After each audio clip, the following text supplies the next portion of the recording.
Folks, the video that you will watch here took place last Friday, April 4th in Hampton during a start of the campaign by Bill Kudla. He's the Liberal candidate for Fundy Royal Ridings.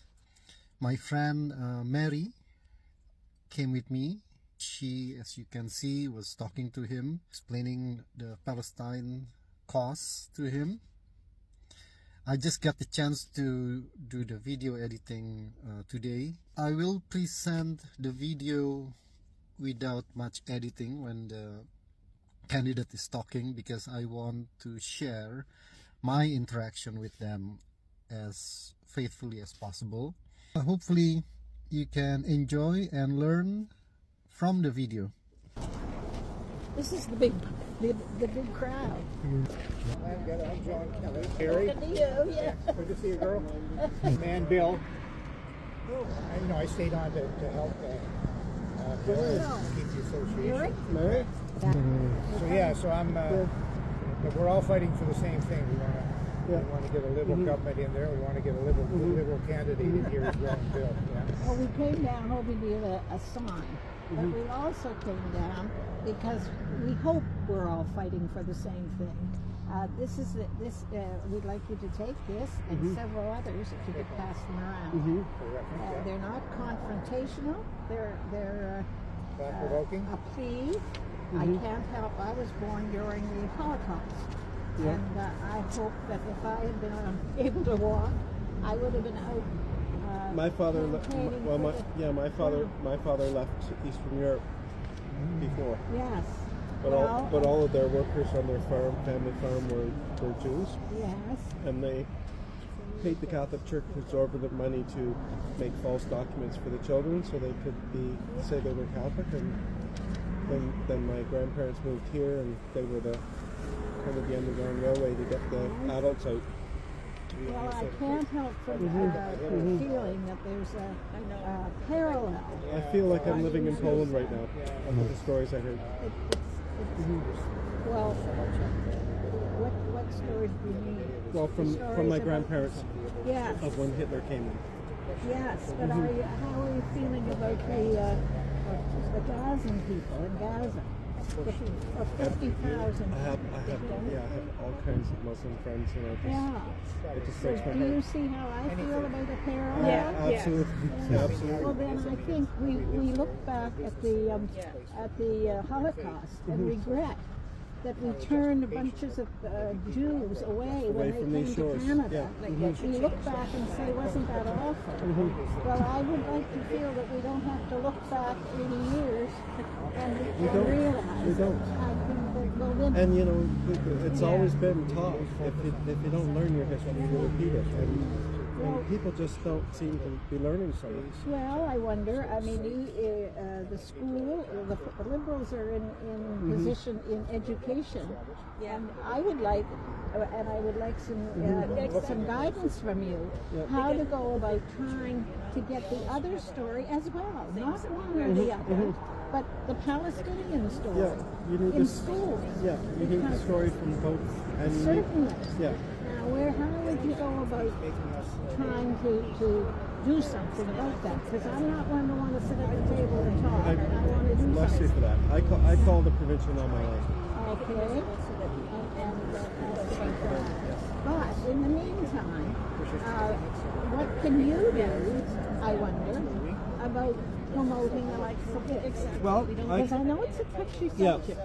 It's definitely a touchy subject. I can't do it during the election.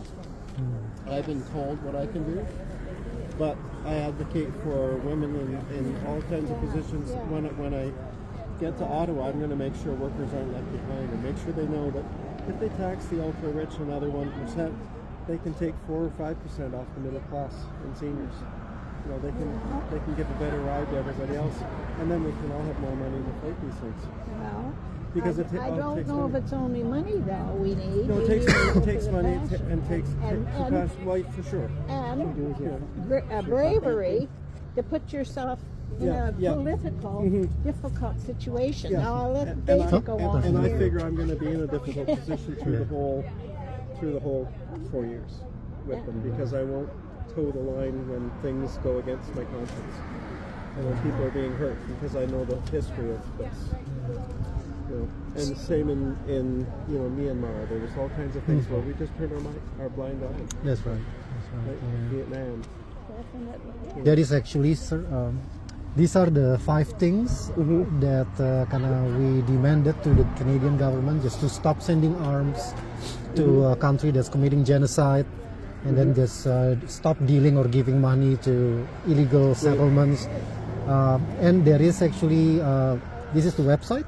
You can actually pledge. You can read all of this, and if you have any questions, you can pledge that you are supporting this program, I will do that. and then we will post it on the website. There's already several well-known MPs there's there, and this is what we're doing. Well, We're sure. going door to Some door. of them.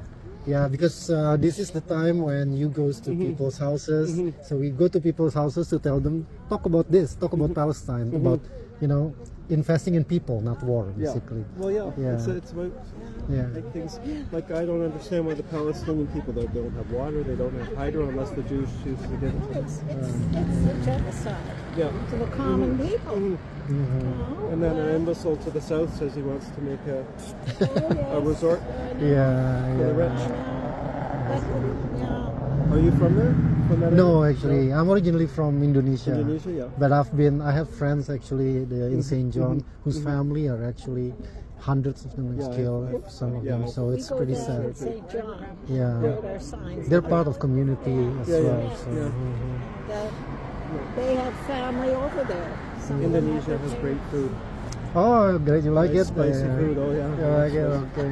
Love it. I should invite you when we have gathering. We'll Yeah. eat, yeah. Nice. I've got a few friends from Indonesia. Oh, okay. Oh, cool. It's just sad that, you know,